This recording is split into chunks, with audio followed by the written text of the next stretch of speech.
Welcome back to the Situation Room. We will be sharing with you more updates about Pakistan and India's escalation that has reached to the boiling point in view of the Pahalgam false flag operation. India's nefarious designs to portray Pakistan as the terrorist in the eyes of the world, and India to sabotage the peace and security of not just Pakistan but also of the region. The true face of India is out and loud in front of the world, and the world is basically showing its support towards Pakistan, and India as a result is facing diplomatic isolation. Just moments earlier we witnessed the speech of permanent representative of Pakistan to the United Nations, Asim Iftikhar Ahmad, at the United Nations Security Council meeting, which was convened upon the directives of the Deputy Prime Minister of Pakistan and Foreign Minister of Pakistan, Senator Mohammad Ishaq Dar. And the attempt, the main motive behind convening this meeting is to de-escalate the tensions between both the countries in a non-kinetic way, in a diplomatic way, because Pakistan, being a proponent of peace, does not believe in kinetic moves, does not believe in warmongering tactics, unlike India. When we talk about the Modi government and the rightist rhetoric of India, the rightist rhetoric of the Modi government, which is more focused towards sabotaging the regional peace and sabotaging the peace inside Pakistan. But at the same time, when it comes to sabotaging the peace of Pakistan, Pakistan's stance is very clear, the stance of the armed forces is very clear, that any misadventure, any such tactic on part of India is going to be met with full might, and we will not refrain from any kinetic move if India is trying to make a kinetic move to disrupt the peace and security of the region. So coming back towards the words of Asim Iftikhar Ahmad, which he shared, he talked about Pakistan's diplomatic move, Pakistan's demand and Pakistan's request for an impartial and a factual investigation to ascertain the facts regarding this very unfortunate Pahalgam incident that unfolded some 2 weeks ago, in which 26 individuals, the unarmed civilians, they lost their lives at the hands of the terrorists. But unfortunately, India, without any evidence, without any factual information, is trying to malign the image of Pakistan, is trying to portray Pakistan as terrorist, and not forgetting this has been the history of India. You talk about the Pulwama incident, you talk about the Pahalgam incident. India was resorted to a fake narrative, India resorted to disinformation campaign, and to know more, we have been joined in our studios by Mahnoor Qureshi, our analyst for today, and our correspondent, Hassan Gilani. So Hassan and Mahnoor, welcome back to the studios again. Hassan, I'll come back to you regarding these words of Asim Iftikhar Ahmad. He recently spoke, and you and I, we all witnessed in the studios. So what would you like to comment? Well, I think the greatest highlight of his entire press takeout for me personally is that despite all the provocative statements being given by India, despite all the Pakistan bashing, look at the magnanimity that Pakistan is showing. Exactly. Pakistan is still open to dialogue with India. Pakistan is still offering peace to India. Pakistan is still offering peaceful coexistence to New Delhi. I mean, despite, sorry for the interruption, but you know, despite India brutally trying to malign the image of Pakistan, what India is not doing, I mean, talking about insanity of India, this seems a very small word to me, the way it is resorting to the warmongering tactics, the way it is using derogatory remarks. You talk about their journalists, which by all due respect, by all due means, Mahnoor, I believe that they are not journalists in any way. Exactly. Because even the word yellow journalism is a very small word in front of them. The way they are, you know, hurling abusive language towards Pakistan, the way, you know, Hassan, they are trying to malign the image of Pakistan by using these derogatory language against Pakistan, against the state institutions of Pakistan, against the armed forces of Pakistan. Sure. So it is basically trying to misconstrue the, you know, Pakistan's desire for peace, Pakistan's desire for a non-kinetic move. If I were to summarize this press takeout, I would say Pakistan is hoping for the best, but Pakistan is ready for the worst. True. Look at again, given the fact that Pakistan's conscience is completely clear, Pakistan has harbored, Pakistan has, as a matter of fact, never harbored any nefarious, any sinister, any inimical designs against any country. True. True. And I agree. still, this press conference is manifestation of the fact that Pakistan is still open to dialogue with India, and sincerely hoping, fingers crossed, that sanity prevails and India backtracks on its nefarious designs. But I am taking this with a pinch of salt, because if you look at the statements coming from the Indian leaders, their overtures, their actions, they are despicable. Look what happened last night. There was again violation of the LOC by the Indian forces, which was very successfully repulsed by the Pakistani security forces.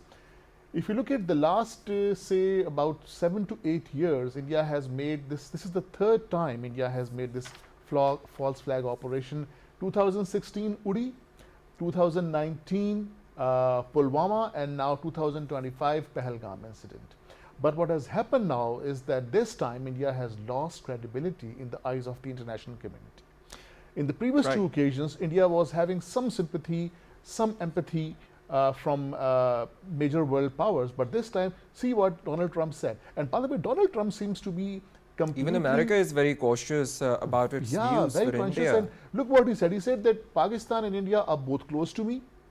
I hope that they are going to both bilaterally figure out this issue. But let's just say that, America is also, worrisome about the repercussions of, God forbid, if any, a nuclear escalation comes into play, because now this nuclear escalation is not going to be about cities or a few countries or two countries. It is going to be about the continents. Sure. See, it's very important to make one thing clear here, Ali, that there's a lot of talk about nukes and the possibility of the two countries using nukes against each other. If you look at the history, in the entire history of mankind, the nukes were used only once. That was in against Hiroshima and Nagasaki by the US. It was the first and the last time. Ever since then, wherever there has been a symmetry of nukes, like two countries having nuclear power, there hasn't been any occasion or any instance of the two countries even coming closer to the possibility of using nukes against each other, because there is symmetry. Pakistan and India are two nuclear powers, and they both know how deep the stakes are, even about thinking of using nukes against each other. So history has taught us that when there is symmetry, that the two countries are obviously preparing for deterrence, but not resorting to the insane move of actually using those nukes against anybody, because the world has learned this lesson a very hard way when the US used nukes against Hiroshima and Nagasaki. Back then, Japan was not a nuclear power back then. It was only the US, right? There was completely asymmetrical lines of power between Japan and US. Now, in this particular case, the situation is entirely different. We both have nearly the same amount of nuclear weapons, same amount of arsenals, same amount of warheads, and not the same amount of sanity, though, because we are, of course, sinner and thinking on different lines. But India is a great country. But in the hands of Modi, you can expect it to act as a dangerous duffer, I would say. It's dangerous and duffer at the same time. True. I agree. So, Mahnoor, I would like you to enlighten us with some of your analyses regarding these words of Asim Iftikhar Ahmad, which he just spoke a few moments ago. So, before commenting on Mr. Asim Iftikhar's word, I would like to mention one thing. As Gilani Sahab has already mentioned, that world has learned a very hard way about the repercussions of nukes, but world is still evolving, and we have not learned something that is really dangerous, more dangerous than nukes, that is misinformation. And today is an era of 5th generation of warfare. And what India is doing, it's like they are using misinformation against Pakistan. As Mr. Asim Iftikhar has mentioned, that weaponization of information by India should be countered. So I believe that as we all are on it, like civil military leadership, working for the new missile launch or diplomatic tactics, but I believe that there is a responsibility of international organizations to take the lead.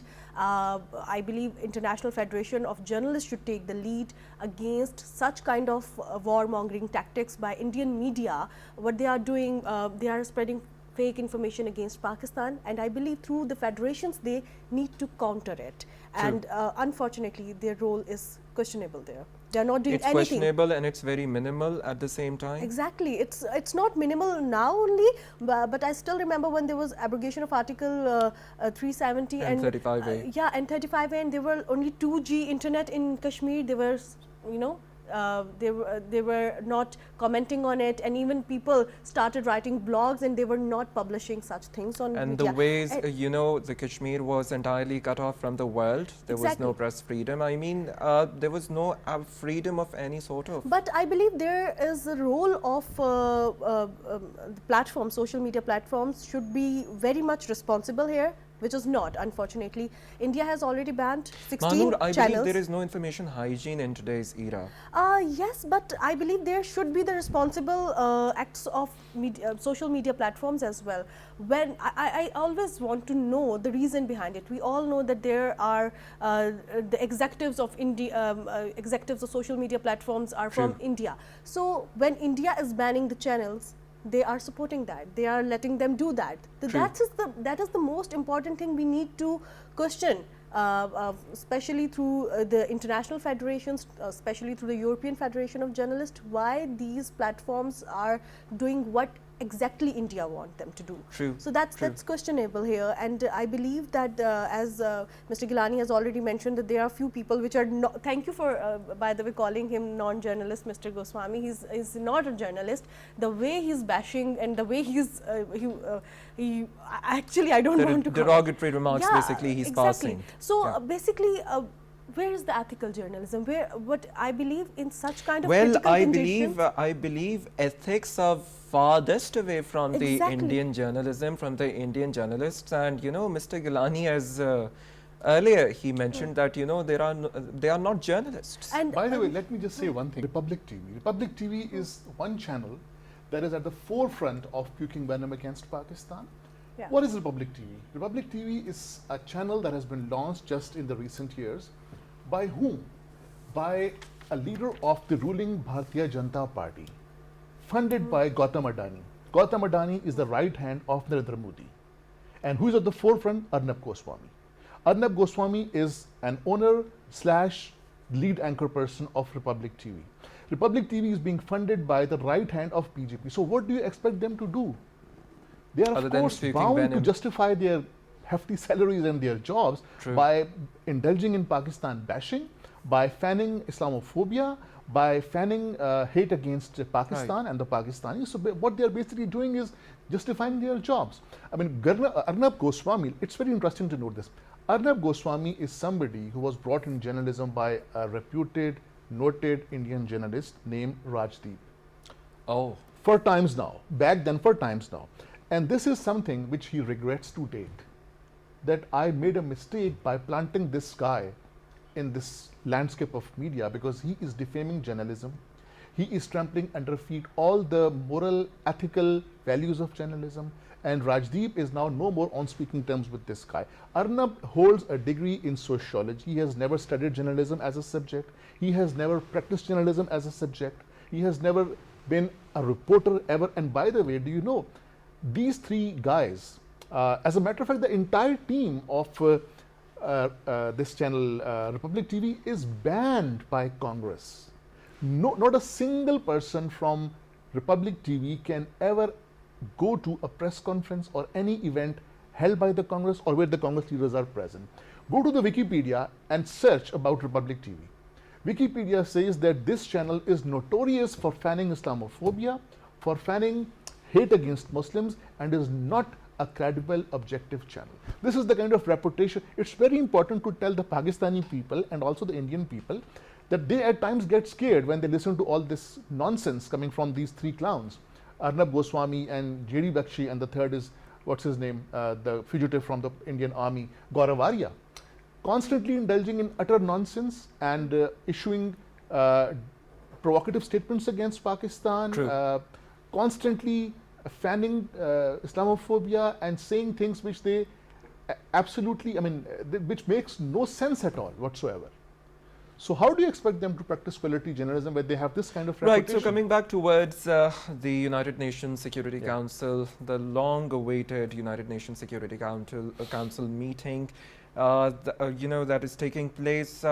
Hassan, I'm very inquisitive about this one thing, that what significant role it can actually play when it comes to the abeyance of Indus Waters Treaty, and that too unilaterally. Frankly speaking, I'm not attaching too much expectations with the UN. I mean, when we talk about the Indian illegally occupied Jammu and Kashmir for 75 years, For 75 I mean, years. 75 years is a long time. The longest unresolved issue It is the on longest the agenda of unresolved. the United Exactly, Nations. exactly. Right. So, what can we So- hope in light of this unresolved dispute? The dispute of Indian illegally occupied Jammu and Kashmir, in the wake of this dispute in which countless lives they were lost. See, the problem is India has sort of an excuse, and a very plausible excuse, of not abiding by the UN Security Council resolutions now. And why so? Because what has happened in the case of Gaza is that the UN has failed to stop the bloodshed in Gaza. Absolutely. And now, if the UN Security Council goes to India and says that you stop what you're doing in Kashmir, they would say that why are you silent? Why are you mum when it comes to the oozing of innocent Palestinians' blood in the Middle East? Right. So the UN actually has eroded its credibility its own self. The UN is now more of a welfare organization. And this particular body, let's not forget, it was established after World War II World in War order II to avoid World War avoid the III. World War III, yeah. But it has confined its role to more of an welfare organization, that is confined to holding emergency meetings, issuing statements, expressing concerns, and same goes for But OIC. other than expressing concerns, it is not doing something practical to address those Not at all. concerns. Not at all. I mean, you rightly pointed out when it comes to the Gaza dispute, the loss of Palestinian lives, and the bloodshed that is happening over there. When it comes to Kashmir, it remains unresolved for 75 years. The issue of Kashmir aside for a while, if you look at the territorial status of the Indian illegally occupied Kashmir, it was disputed. And yet, on 5 August 2019, they abrogated Article 370 and 35A. What did the UN do? Nothing. Nothing at all. True. It did not spring into action except issuing statements, expressing concern, or appealing, or facilitating, or offering their good offices. Hassan, But do you that- think? yeah. Hassan, do you think that this very particular unfortunate incident of Pahalgam, do you think it can be, something productive for Kashmiris when it comes to the international platform of the United Nations? People and the nations becoming more aware about India, never before. Well, certainly, I mean, we should not be underplaying the diplomatic value that there is of the UN convening its emergency session, extending the diplomatic, political, and moral support to the Kashmiris, but it does not change the ground realities, Eddie. We have to keep that in mind. True. The three main objectives that India had in mind when they were planning or staging this Pahalgam drama was that first they wanted to legalize terrorism in Kashmir, whatever they are doing in Kashmir. Should we have a legal cover now that to tell the world that see what is happening in Kashmir. So if we are now reacting, we are justified. Secondly, they wanted to continue with the genocide, the ethnic cleansing in Kashmir. And third, they wanted to destabilize Pakistan by falsely implicating Pakistan in the drama that they themselves have perpetrated and orchestrated. But Right. this time the world is reacting differently, Eddie. The world has changed. The world is now completely convinced that Pakistan has got nothing to do with this drama. It has been staged by India. They first did it in 2016 Uri, then 2019 Pulwama, and now 2025 Pahalgam. The world is not that naive. The world completely understands the ground realities. That is the reason why we are True. not seeing any major capital showing any tilt towards India. That's, Right. I think, a diplomatic success for Pakistan. Indeed. And Mahnoor, coming back to you, I mean, I'll extend what Hassan just said, that, the diplomatic position of Pakistan, people becoming more aware about India and the diplomatic isolation which India is now facing. So you see that Pahalgam incident is out and loud in front of the world, but also the world is becoming familiar with the old rhetoric of India. Exactly, but I am not that much hopeful about it. As Mr. Iftikhar has already mentioned in his speech, that the UN's role must be more than to observe. It should take decision regarding such issues. But obviously, it's the first step that world is knowing the true face of India, and India has exposed itself very badly. Brutally exposed itself. Yeah, but what next? I really want to know what next. India is being isolated, yeah. But we must know that India is working on their economy as well. And being a Pakistani, we should learn such things like the way our military is working, the way our civil leadership is working. We as a Pakistani need to learn that how to counter such things. We need to work hard. We need to work on our technology. We need to work on our education. We need to work to, to countering the other things which we are facing, to countering the social ills we are facing. So I believe to empower the nation literally, technologically. Exactly. India is facing isolation for now, but what next to it? We should learn about it after a week or two, when this incident is not that much prominent in Western media or in our media. So what would happen? We all know that India is working on the other fronts as well. We need to work on such fronts, and we all know that people since long know the true face of India, but still they are collaborating with them because of their economic interest. And what India is doing in Pakistan, not only to curtail Pakistan, but to curtail China as well, to isolate Pakistan in the region. India is working on it. So we need to work in 3 or 4 folds to work harder in making our diplomatic ties more stronger. And I believe that we need to work on our security as well, as our military is doing, and we have seen that our enemy is actively promoting such kind of proxies in Pakistan. They are working on it, not only through this, through their media, through just their film industry. Some time back, we witnessed this news that it is operating proxies in Balochistan province, and it is trying by all its means to sabotage the peace of the province. And they're running their radio programs in Balochi language just to cater such kind of audience, to to make their narrative. And we have seen the repercussions of it in Balochistan, what they are doing. So through their film industry, through their entertainment industry, what they are doing against Pakistan, we should be well aware of it, and we need to work on all fronts, as our civil leadership is working, as our military leadership is working, as a citizen. It is our responsibility to work on such things as well, to promote a softer image to the world, and especially we should be well aware what they are doing. And as a Pakistani, as a student, as a professional, we need to be well equipped. Pakistan, I believe,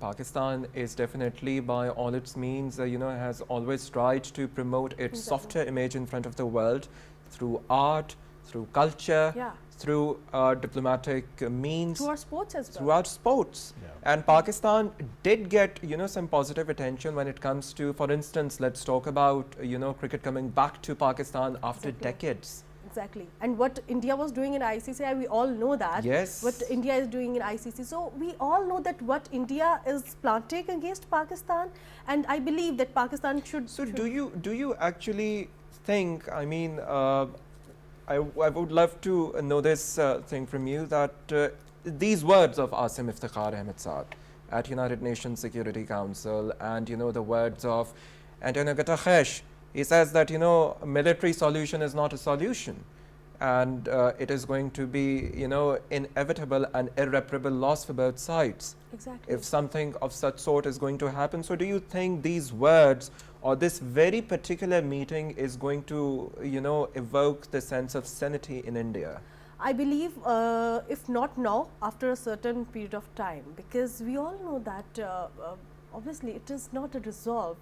We both are. So is it going to be is it going to be a regret for India in that case? Is it going to be too late? I believe yes, because the narrative which India is promoting, we all know what they are doing in LOC.